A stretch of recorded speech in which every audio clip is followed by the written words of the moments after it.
Hello guys, darita sa likod sa kandingan, sa galaan ng kambing. Dito tayo, tingnan natin ang mga niyog, mga puno ng kahoy. Ang lakas kasi ng hangin. Ito na ngayon ang sitwasyon ng ating lugar sa galaan ng ating kambing.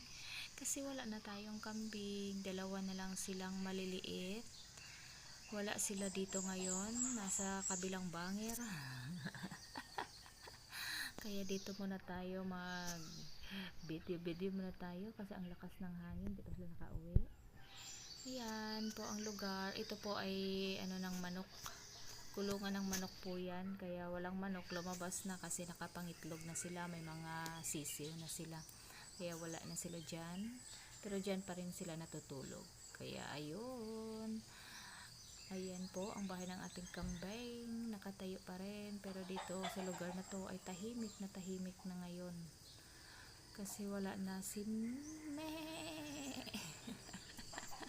Kaya dito na lang tayo, kuha tayo ng video dito sa ating mga kakahuyan.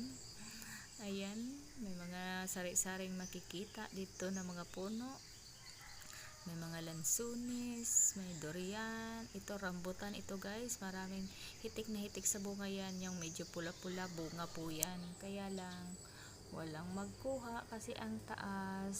Ayan ang lakas ng hangin, tapos may durian doon sa likod, may saging, oh lakas ng hangin, kasi yan parang uulan, makulimlim kasi. Ayan, may mga puno, mga bunga saging, may mga nyug. Ayan, ang tahimik na ng lugar. Dati ang dami-dami ko pang gumagala dyan. Yan, dito tayo, mga kahit ano-ano na. Ayan, may tanim ng mga sili. Yan, sili yan, mahal ang kilo nito, sili na to. Daming bunga, daming daming hinog na pwede nang pitasin. Pero wala pang time na pipitas. Wala pang time magpitas. Ayan, ang dami sa loob. Ayan, ang daming bunga. Yan, wala pang time, bisihan pa, nagbisi-bisihan pa si Reyna. Ayan, daming bunga, mga yun saging, nakikita niyo ba yung saging, may bunga yung saging. Ayan, ito mulberry ito guys, may bunga ito guys pero maliliit. Ayan, hindi pa siya hinog, mulberry. Pagkain niya ng kambing, pero ngayon ko lang nalaman na pwede palang kainin ang bunga niyan. Ang daming bunga niyan, hanap pa tayo ng mga bunga.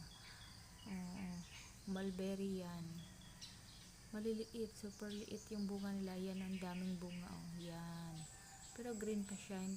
Pag mahinog yan, yan, itim ang kulay, dark violet, dark purple. Ayan, daming bunga. Ngayon ko lang nalaman makain pala yan. Yan, kahoy na siya guys kasi matagal na siyang itinanim.